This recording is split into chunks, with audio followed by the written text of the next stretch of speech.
대략 한 4달 정도 된 것 같습니다. 플로리다에 사는 우리 OS 한 선배님께서 카톡방에 글을 하나 올렸습니다. 그 사는 곳은 마이애미에서 가까운 곳인데 템파에 아마 무슨 일이 생긴 것 같습니다. 이 템파라는 게 저도 잘 몰랐는데 그 원래 의미가 라이트닝 캐피탈이라고 합니다. 번개의 도시라는 거죠. 그만큼 아마도 번개가 자주 치는 것 같습니다. 그러니까 그 이름을 그렇게 지었습니다. 근데 하루는 그 템파의 어떤 동네에 벼락이 쳤다는 겁니다. 그래서 벼락이 치는 바람에 샤워하는데 샤워 꼭지가 탔대요. 근데 마침 그 집 주인은 평상시에만 항상 그 시간에 똑같이 샤워를 하는데 그날은 먼저 쉬고 샤워를 나중에 하는 바람에 다행히 피해는 없었다고 얘기합니다. 그러면서 이렇게 썼습니다. 허리케인만 무서워했는데 이제는 번개 칠 때 화장실도 가지 말아야 된다니. 잘못하다가 카톡방에 작별 인사도 못 드리고 먼 곳으로 직행할 수도 있으니 모두들 살아 숨쉴 때 하나님께 감사하며 행복하시길 바랍니다. 그렇게 올렸습니다. 사람이 알 수 없죠. 그죠? 정말 이 전을 나가실 때 우리가 무슨 일이 안 일어난다고 보장할 수 없는 겁니다. 정말 말 그대로 한 치 앞도 내다보지 못합니다. 그러니까 우리가 할 수 있는 것은 하루하루 내게 주어진 것을 갖다가 최선을 다해 산다면 우리의 모든 예정대로 어느 정도 예측된 삶을 살 수가 있습니다. 그것을 깨닫는 사람은 감사할 수 있는 거죠. 지금도 세계 곳곳을 보십시오. 크고 작은 일이 많이 일어나고 있습니다. 교통사고로 죽는 사람이 얼마나 많습니까? 기아로 죽는 애들도 무지무지 많습니다. 침대집에도 있죠. 아직도 지속되고 있는 전쟁으로 있습니다. 그렇죠? 각종 질병으로 죽는 사람 많습니다. 근데 쟤는 아직 멀쩡한 거 보십시오. 이것만 생각하더라도 우리가 능히 감사할 수 있다는 겁니다. 한국의 어느 아파트에서 어머니와 딸이 이제 바깥으로 나가기 위해서 이제 문을 열고 나가다가 마침 옆집에 사는 아주머니를 만났습니다. 그 아주머니가 아마도 마트에 갔다가 이제 장을 보고 오는 것 같습니다. 그러니까 옆집이니까 그 애를 보고 가지고 있던 장바구니에서 사과를 하는 거라서 애한테 줬습니다. 근데 애가 가만히 있는 거죠. 그러니까 그 어머니가 당황스러워서 찌르면서 야 이럴 때 뭐라고 해야 되지? 그랬더니 애가 하는 말이 그렇더라는 거죠. 아줌마 사과 깎아주세요. 감사하다는 말을 모른다는 겁니다. 깎아달래요. 이거 싫어합니다. 세상의 시각으로 본다면 감사할 것이 참 많이 않습니다. 그렇죠? 늘 불평하고 불만스러운 게 많죠. 그렇죠? 모두 부족한 게 많습니다. 그러나 하나님의 시각으로 본다면 우리가 감사할 것이 참 많다는 겁니다. 나 같은 죄인을 사랑해 주시고 많은 부족함과 연약함 속에서 지금까지 인도해 주시고 그리고 무엇보다도 내가 죽어서 천국으로 간다니 이게 얼마나 좋은 겁니까? 그렇죠? 그런 거 생각하면 그런 긍정적인 마음들을 믿음으로 들어보면 작은 것에도 정말 감사할 수 있다는 겁니다. 그런데 자기는 다른 사람보다 많이 가졌어요. 근데 더 많이 가진 사람을 보니까 마음이 감사가 없는 거죠. 더 작아. 마음이 시기도 생기고 욕심도 생기는 겁니다. 그렇죠? 마음이 평안하지도 않아요. 유혹도 많습니다. 그렇죠? 그러니까 행복이 없는 거죠. 불행하게도 한국이 OECD 나라 가운데 꽤 잘 사는 나라입니다. 근데 행복 지수는 항상 꼴찌입니다. 늘 뭔가 불만이 많은 거예요. 많이 가졌음에도 불구하고 감사하지 못하고 늘 불평한 사람들, 어떻게 보면 마음이 병든 사람들이죠. 참 안타깝습니다. 다음 주가 되면 저희가 추수감사주일로 드립니다. 추수감사주일. 내매를 끝나고 무슨 말씀을 전할까? 기도하면서 준비하다가 이제 꼭 우리가 한 주만 아니고 한 번 더 감사에 대한 말씀을 돌아보자 해서 이 말씀을 준비하게 되었습니다. 생각하시면서 우리가 더 풍성한 감사하는 그런 주일이 되면 좋겠습니다. 오늘 말씀 보시면 이 누가복음입니다.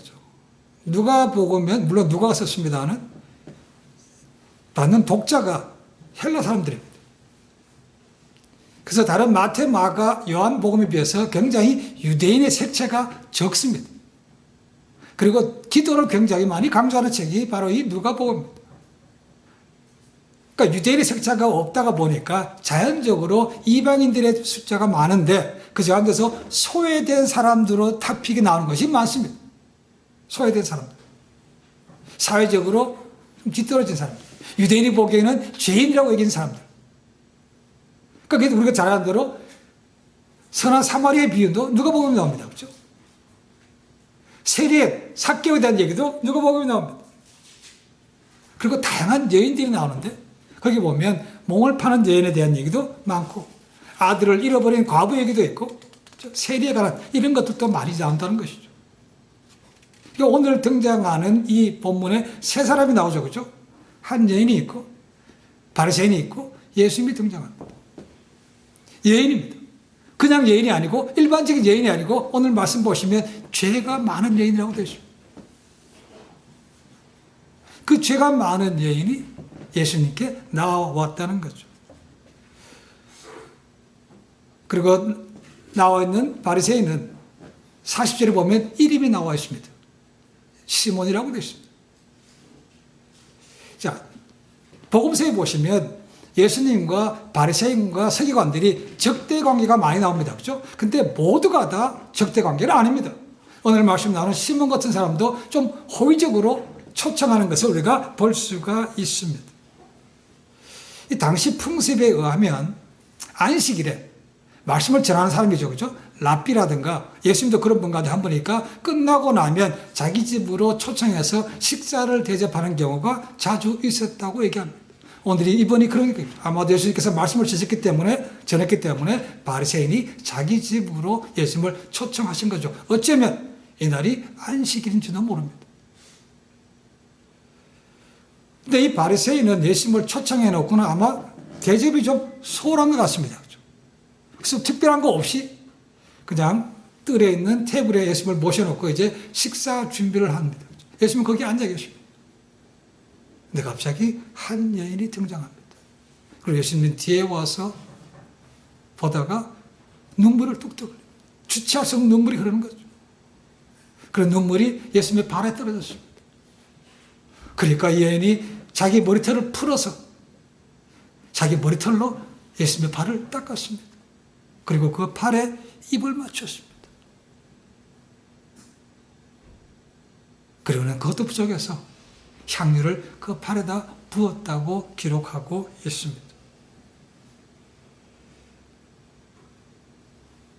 이것을 본 사람들의 반응은 의외입니다. 그렇죠? 이 바리새인, 특히 주인이었던 바리새인은 이게 탐탁지 않은 겁니다.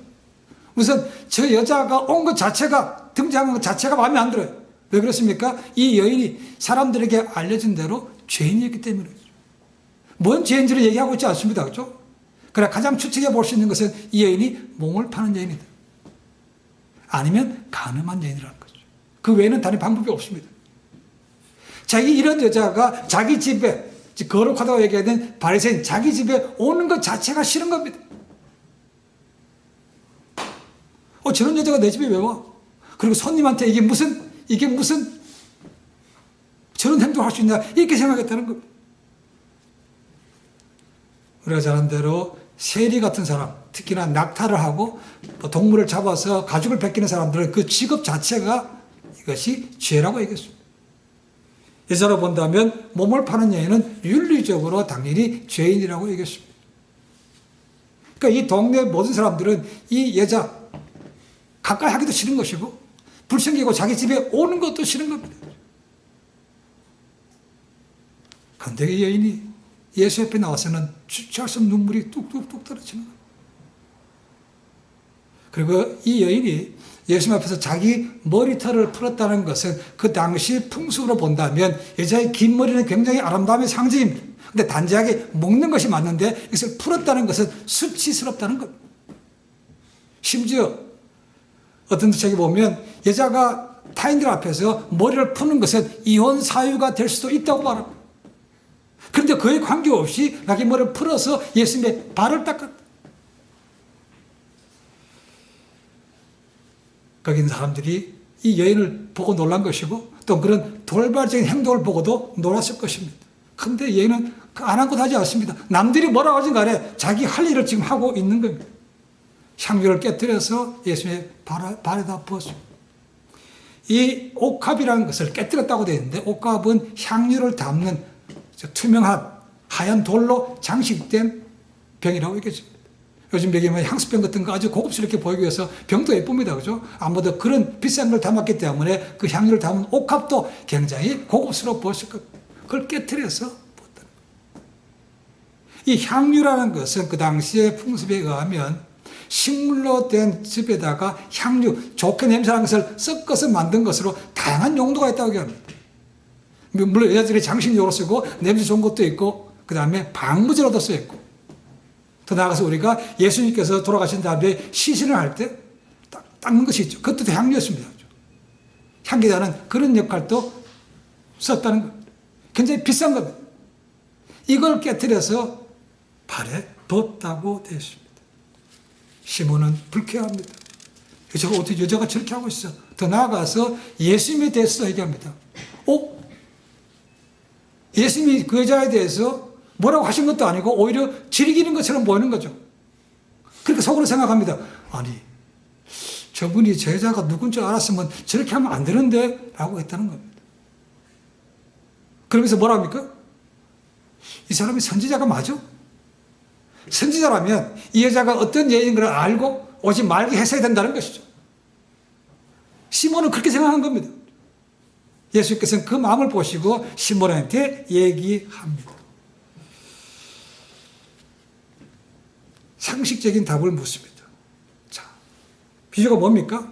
자, 두 사람이 있는데 한 사람은 500데나리온을 빚졌고 또 한 사람은 50데나리온의 빚을 졌는데 주인이 갚을 능력이 없는 걸 보고 다 탕감해줬어. 그러면 누가 더 주인께 감사하겠느냐라는 거예요. 사랑하겠느냐라고 되어 있습니다. 당연히 상식적이죠. 그죠? 더 많은 돈을 탕감받은 사람이 더 사랑할 거 아닙니까? 그죠? 그 지역이 상식적인. 자, 여기서 우리가 사랑한다는 나라가 계속 나옵니다. 찾아보니까 원문은 아가페오라고 되어 있습니다. 사랑한답니다. 그런데 히브리 말이나 아람어에는 감사하는 단어가 사실은 없습니다. 그래서 이 사랑한다는 단어가 종종 감사한다는 단어로 쓰인다는 것이죠. 어쩌면 문맥상으로 본다면 누가 더 사랑하겠느냐보다는 누가 더 감사하겠느냐는 표현이 훨씬 더 가깝습니다. 빚진 사람이 채권자 별로 좋아하지 않죠. 그죠? 사랑하지 않습니다. 그러니까 감사한다는 표현이 더 맞는 거죠. 그러니까 더 많은 빚을 탕감받은 사람이 그 채권자에게 더 감사하는 것은 지극히 당연한 거죠. 지금 주님께서는 그 비유를 통해서 이 시몬의 삐뚤어진 마음을 그렇게 책임지고 있는 거예요. 그래서 뭐라고 하십니까? 야, 시몬아, 너는 주인이 나를 초청해놓고는 내가 들어올 때 가장 기본적으로 해야 될 손 씻을 물도 주지 않았지 않냐? 그 기본입니다. 그렇죠? 종은 항상 주인이 어디 갖다 놓으면 발에 먼지가 많이 묻기 때문에 손 씻을 물, 발 씻을 물을 갖다 주는 것입니다. 근데 그것도 안 했다는 거죠. 또 관계에 따라서 손님이 오고 나면 손등이나 뺨에 키스도 합니다. 그렇죠? 너는 그것도 하지 않았지 않냐? 좀 더 관계가 좋은 사람이면은 머리에 그래도 감람류, 싼 감람류라도 너희가 줘서 뵙게 해야 되는데 너는 그 값싼 그것도 주지 않았잖냐? 근데 이 여는 봐라. 자기 눈물 뚝뚝 흘리면서 자기 머리털로 내 발을 닦았고 그리고 자기 팔에다가 입을 맞췄습니다. 가장 비싼 향유를 내게 붓지 않았냐? 비교해봐라. 시몬아, 네가 남을 정죄하기 전에 이것부터 보라는 거죠. 팩트를 보라는 얘기입니다. 요즘 얘기합니다. 팩트만. 그렇게 호의를 베푸는데 뭐가 잘못이라는 것입니다. 너는 지금도 그 여자를 신분을 보고 이 여자의 모든 지금 하는 행동은 보지 않는다는 말이죠. 저 죄인이기 때문에 하는 모든 것은 뭘 선행해도 다 싫어. 다 잘못됐어. 이런 마음이라는 거죠. 예수님은 이 여인을 칭찬하시면서 뭐라고 하시는가? 놀랍게도 내 많은 죄가 사함받았다고 합니다. 사함받았다. 여기서 내 많은 죄가 사해졌다라는 단어는 현재가 아니고 완료형입니다. 이미 사함 받았다는 거죠. 그러니까 이 여인이 흘린 눈물은 뭡니까? 이미 자기가 용서받은 것을 알았기 때문에 그런 것이 흘린 눈물, 감사의 눈물인 거죠. 그러니까 자기의 삶을, 자기의 모든 걸 아깝지 않게 드릴 수 있었다는 겁니다. 제가 용서받았기 때문에 지금 주님께 감사하고 있는 겁니다. 누가복음 5장 18절에서 20절 말씀 보시면 우리가 잘 아는 비유가 있습니다. 한 중풍병자가 있습니다. 근데 친구들이 그 병 낫기를 위해서 일어나지 못하니까 침대째 들고 예수 앞에 나갑니다. 근데 사람들이 워낙 많으니까 앞으로 나가지를 못해. 그래서 어떻게 했습니까? 지붕으로 올라갔습니다. 그래서 지붕을 뜯고 주님 앞에 내려놨다는 거죠. 거기서 보시면 주님께서 이렇게 얘기하십니다. 20절 보니까 예수께서 그들의 믿음을 보시고 이르시되 이 사람아 내 죄사함을 받았느니라 라고 하십니다. 두 가지가 나옵니다. 예수님께서 그 믿음을 보셨다는 겁니다. 우리가 믿음은 잘 보이지 않죠, 그죠? 근데 예수님은 그 믿음을 보셨대. 그들이 행하는 것을 보고 아 이게 진짜 믿음이 있구나 하고 봤다는 겁니다. 그리고 그에게 중풍병 나았다, 내 병이 떠났다, 고쳐봤다 라고 말씀하신 것이 아니고 똑같이 뭐라고요? 내 죄사함을 받았다는 겁니다. 어쩌면 그 죄로 인해서 이 사람이 병 걸릴 수 있다는 거죠. 똑같은 말씀을 지금 이 여인에게도 주신 거죠. 이 여인의 믿음을 보시고 내 믿음이 너를 구원하였으니 평안히 가라. 내 믿음. 아까 말씀드렸습니다. 이 여인은 이미 자기가 죄사함 받은 걸 알았습니다. 그렇죠? 그 말은 뭡니까? 믿음이 있다는 거죠. 믿음으로 죄사함 받습니다. 죄사함 받으니까 구원받는 거죠. 그러니까 얘기하면 믿음으로 구원까지 가는 것입니다. 이 여인은 그렇다는 겁니다. 그것을 예수님 내려 보셨다는 거죠. 그렇죠? 일반 사람들은 모르는 거죠. 예수님은 그걸 보셨다는 거죠. 이 여인이 주님 앞에서 주체할 수 없이 흘린 눈물은 곧 회개의 눈물이라고 볼 수 있습니다. 주님은 그걸 보셨다는 거죠. 그런데 집주인인 시몬은 명색이 바리새인 아닙니까? 그죠? 모든 율법에 능통하다 그리고 모든 율법의 말씀대로 살려고 애쓰는 사람이라는 거죠. 근데 마음이 삐뚤었어. 마음이 병들었어. 제대로 보지를 못하는 거예요. 예수님께서 복음서를 보시면 바리새인과 서기관들을 향해서 자주 이런 말씀을 주셨습니다. 이 외식하는 자들이요. 외식이 뭡니까? 위선이라는 겁니다. 화했을진저 바리새인과 서기관들이요. 외식하는 자들이요. 라고 하셨죠. 그죠? 전체를 보시면 누가복음에 나옵니다. 바리새인은 뭘 좋아한다고 되어 있습니까? 돈을 좋아한다. 그리고 그들은 항상 상석에 앉기를 좋아하는 사람들이라고 되어 있습니다. 그리고 사람들에게 문안 받기를 좋아한다고 되어 있고 긴 옷 입고 화려하게 하기를 좋아한다고 되어 있습니다. 그러면서 바깥으로는 뭡니까? 아닌 척, 겸손한 척, 의로운 척 그렇게 했다는 것입니다. 그것이 위선이라는 거죠. 이 위선자들하고 맞서고 있는 거죠. 남들은 모른다고 생각하는데 예수님께서 그들의 모든 치부를 다 까발리시니까 좋아할 리가 없죠. 그죠? 자기의 치부가 드러나는데 좋아하는 사람은 없습니다. 그러니까 미워하게 되고 나중에는 죽이려고까지 하는 것이죠. 비밀이라는 게 그렇습니다. 그러니까 나들이 비밀을 꼭꼭 숨기려고 하는 거죠. 오늘 말씀 속에서 두 가지 교훈을 얻습니다. 하나는 상한 심령으로 회개한다는 겁니다. 상한 심령. 예수님은 진심으로 회개하는 자를 기뻐 받으시고 용납하시고 사해 주신다는 겁니다. 상한 심령이 뭡니까? 나 같은 죄인이 없습니다라는 거죠. 내가 죄인이다라고 하는 것입니다. 그런 마음으로 나아가는 것을 하나님께서 기뻐하신다는 겁니다. 그러니까 이 여인은 자기가 죄인인 것을 남들이 얘기하지만 자기도 알아요. 자기 죄를 지은 것을 안다고 했다는 것이죠. 남한테 얘기하겠습니까? 그러니까 주님 앞에 나가서 내가 죄인입니다. 내가 이렇게 큰 죄를 했습니다라고 회개했다는 거죠.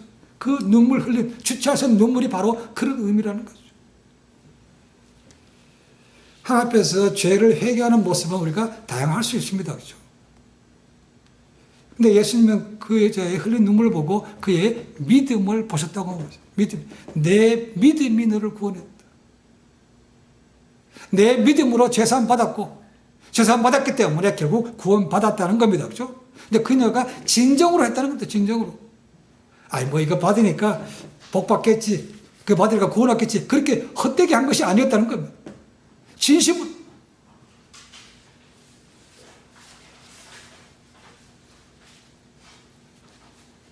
시편 51편 17절에 다윗이 이런 고백이 있습니다. 하나님께서 구하시는 제사는 상한 심령이라. 하나님이여 상하고 통회하는 마음을 주께서 멸시하지 아니하시리이다. 하나님은 어떤 재물보다 상한 심령으로 하나님 앞에 나서 중심으로 회개하는 것을 기뻐하십니다. 침례 요한과 예수님의 첫 번째 공식적인 메시지가 뭐였습니까? 회개하라, 천국이 가까웠다는 겁니다. 회개하라 했습니다. 숨기려고 할 것이 아니고, 주님 이렇게 완악한 것이 있습니다. 내 마음 깊은 곳에서 이렇게 아직도 죄가 많이 남아있는데라고 회개하면 주님께서 기꺼이 용서해 주신다는 겁니다. 근데 우리는 생각을 잘못해요. 그죠? 나가면 또 뭐 책망하실까? 정죄하실까? 그게 그렇지 않습니다. 그죠? 바울의 얘기처럼 하나밖에 없는 아들을 십자가에 죽일 정도로 내주셨던 하나님께서 뭐가 아까워서 우리에게 주시지 않겠는가? 뭐가 아까워서 용서해 주지 않겠냐? 그 말입니다. 그러니까 사람은 속일 수 있습니다. 우리 같이 생활하는 거 아니까? 사람은 모르니까, 안 보니까 속일 수 있지만 하나님은 속일 수 있겠습니까? 못하죠. 그걸 알고 하나님 앞에 나가서 모든 걸 있는 그대로 내려놓으면 하나님께서 용서해 주신다는 겁니다. 그분은 우리의 머리카락도 세시는 분이라고 되어 있고 우리의 발걸음도 세시는 분이라고 되어 있다는 겁니다. 그러니까 그런 분 앞에 하나님 있는 그대로 나아가면 있는 모습 그대로 받아주시고 새롭게 할 수 있는 기회를 주시는 겁니다. 그러니까 우리가 모두가 예수 믿었지만 아직도 여러 가지 부정한 것이 많습니다. 그렇죠? 넘어지기도 하고 똑같은 범죄에 가서 하기도 합니다. 그렇죠? 하나님 앞에 내려놓으시고 용서 받으시고 깨끗한 받으시고 더욱더 감사가 풍성한 삶으로 바뀌기를 주님 간절히 축원해 드립니다. 두 번째는 감사는 표현되어야 된다는 겁니다. 이런 말이 있습니다. 사랑은 표현되었을 때까지 사랑이 아니다라는 말이 있습니다. 사랑은 표현될 때까지 사랑이 아니다. 무슨 말인가 하면 모든 일이 표현되어질 때 진정한 모습이 드러난다라는 겁니다. 물론 우리는 성격상 잘 못하는 사람이 있습니다. 그렇죠?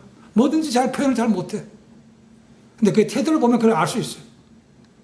근데 불구하고 표현되는 것이 훨씬 더 좋다는 겁니다. 이 여인 제3 그렇게 큰 죄가 제3 받았기 때문에 남들이 뭐라고 하든 상관없습니다. 그렇죠?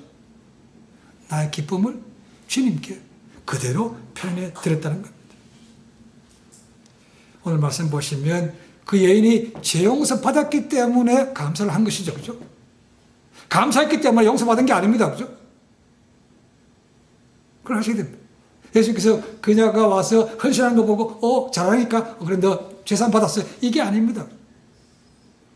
그 여인이 이미 죄산 받은 걸 알고 자 앞에 나와서 감사의 예물을 표현했다는 것이죠.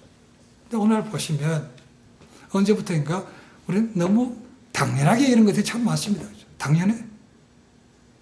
그렇게 생각하니까 당연한 거니까 감사가 없는 거죠. 그렇죠?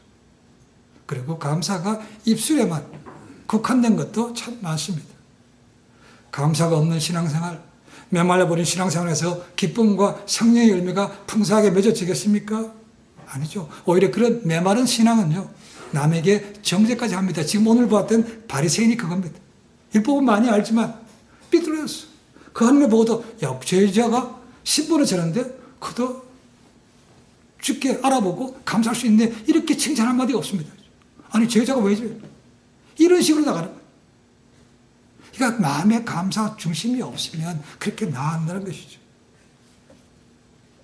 감사가 없으니까 서로 함께 기뻐하지 못하는 거죠. 그렇죠? 남이 잘 되는 꼴을 못 봐. 인정해 주지 않아. 그래서 시기하고 질투가 앞서가고 축복을 과소평가하게 되고 다른 사람의 실수를 추구하고 정죄하는 그런 모습이라는 거죠. 그래서 감사가 또 다른 감사를 불러온다는 것입니다. 감사가 없으면 우리의 모습이 그렇게 메말라 갑니다.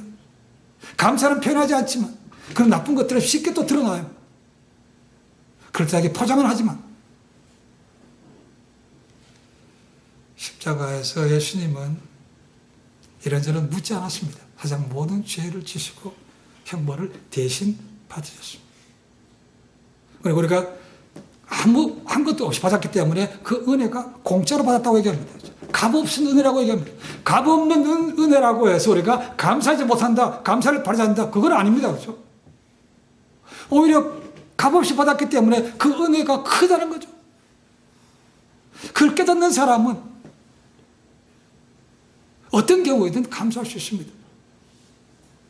바울이 그걸 깨달았던 사람입니다. 로마서 5장 20절에 나오면 이렇게 잘한다는 그거죠.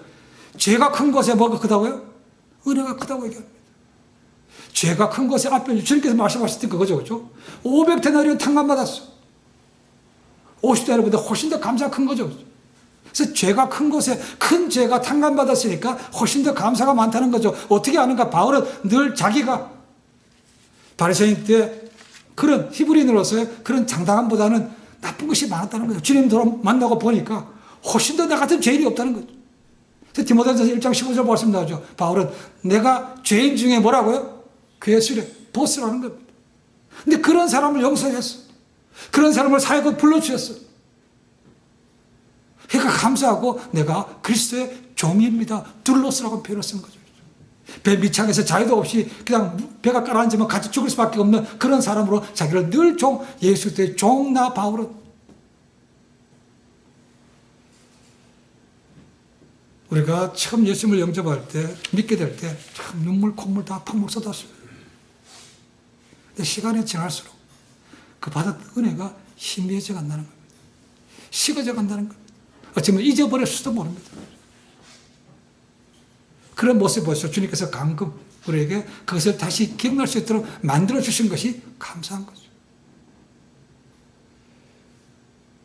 예배에서 봤지만 개혁이라는 것은 한 번으로 끝나는 게 아닙니다. 그렇죠? 계속해서 이루어져야 됩니다.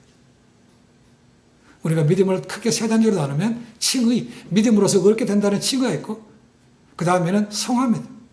우리가 이 땅에 사는 동안 계속해서 변화되어 가는 것이죠.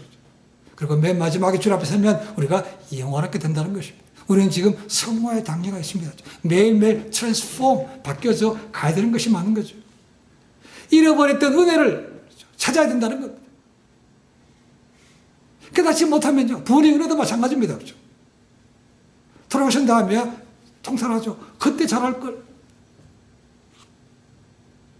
그렇기 전에 우리가 받은 은혜를 날마다 더 기억하면 우리 삶이 더 여유로워질 수 있고 남에게 대해서 더 관대한 삶이 되는 것이죠. 내가 용서받았기 때문에 남들도 용서할 수 있는 겁니다.